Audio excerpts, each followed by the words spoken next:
Hi and welcome to Daily TFT. Today I wanted to share with you something that's kind of up and coming, and it's been talked a lot about, and we kind of do have some data on it, which is misfortune carry. I do have a few different examples for you guys. So first of all, we have this Reddit guide. I can post everything in the YouTube descriptions in case you want to read up on this on the stuff for yourself. So we do have this Reddit account, and he kind of like explains a little bit about how he's been playing Misfortune and also having success with it. I think he did have a few different decent examples. This was for bruisers. There's also on Meta TFT, there's a 4 sniper, 4 enforcer type comp.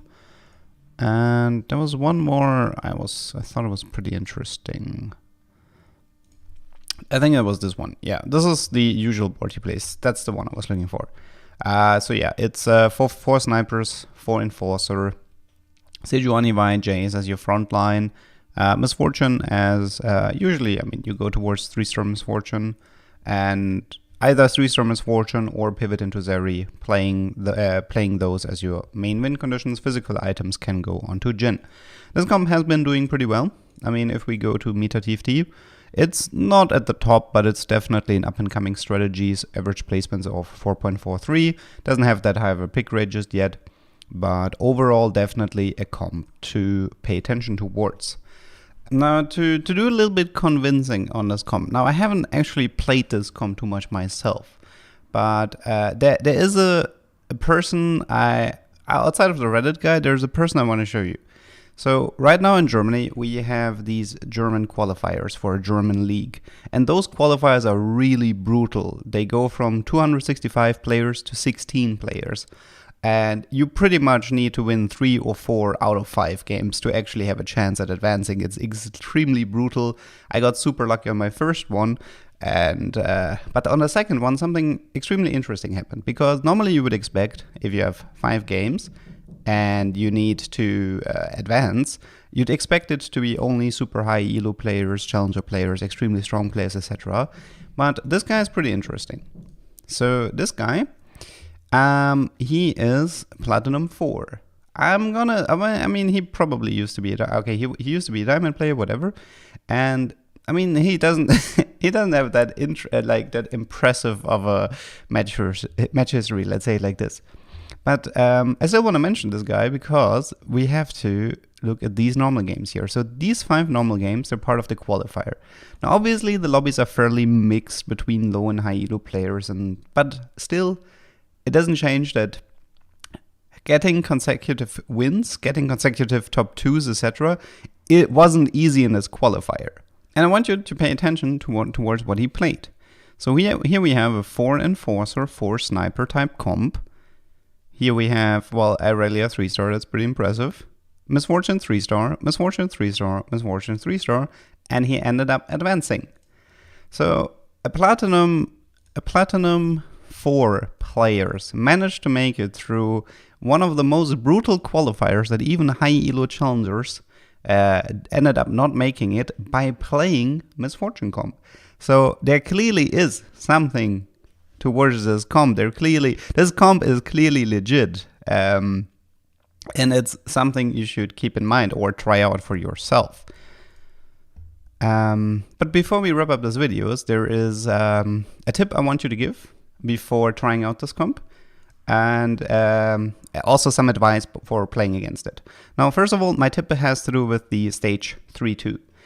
This type of comp, I think, is especially they tend to like augments like Sniper's Nest and the Gold Reserve augment that you need to get more damage if your pirates deal more damage if you end up having a high amount of gold, etc.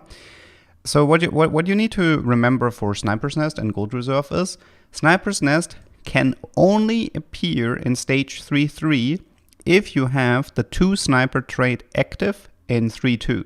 So make sure that you have something like a Caitlyn, a Misfortune, or an Ashe and a Caitlyn on your board in stage 3-2 if you're looking to get the Sniper's Nest. And for Gold Reserves, you need to have the Mercenary trait active. That means it doesn't matter if you're running a big Mercenary loose streak, it doesn't matter. What you should be aiming to do with this Misfortune comp is, even for a single round on 3-2, place 3 mercenaries like Quinn, Misfortune, Ilaoi, something like this. Just for 1 round. The mercenary outcome itself doesn't matter. It's only about opening up the gold reserves, or like opening up the chance for gold reserves to appear in the first place. If you want, you can also do this in stage 4-5, the same rules apply, but just make sure that you're even, I mean, silver augments in stage 4 tend to be more rare, and there are certain possibilities of types appearing or not. So make sure that a gold or a silver augment, etc. in stage 4 could even appear before you try to manipulate your board. And the other one is, it has to do with blue buff Misfortune. Blue buff Misfortune is extremely vulnerable. And here, this position is pretty good. And the reason why it's good is because even though it's not maximizing the snipers, it's dealing with an issue that Misfortune has. So if we just end up playing a bunch of these frontliners. So the way Misfortune with blue buff works is certain champions that start the fight with full mana will have a lock target at the beginning, and they will ult that target no matter what. Even if the Misfortune, I think, gets Zephyred and she comes out of the Zephyr, she will immediately try to ult where her initial lock target was. That's just an issue of her starting with full mana. And you can abuse this if the Misfortune positions poorly. So there's gonna be people that are going to try to do this. They're going to try to corner the Misfortune and to maximize the sniper damage. And they think they're doing themselves a favor by cornering her. But they're not actually doing anything good here, because if you see somebody playing this Misfortune comp with the blue buff, that one is important, but I mean, I guess even if it's Shojin or whatever, what you should be doing is, you should try to isolate your frontline corners. So this is a strategy against Misfortune. You should try to isolate your corners. And now this will result in a Misfortune ultimate pretty much just only hitting those 3 hexes and the Poppy, and the half of the ultimate goes completely into nothing. It's a terrible angle for the Misfortune.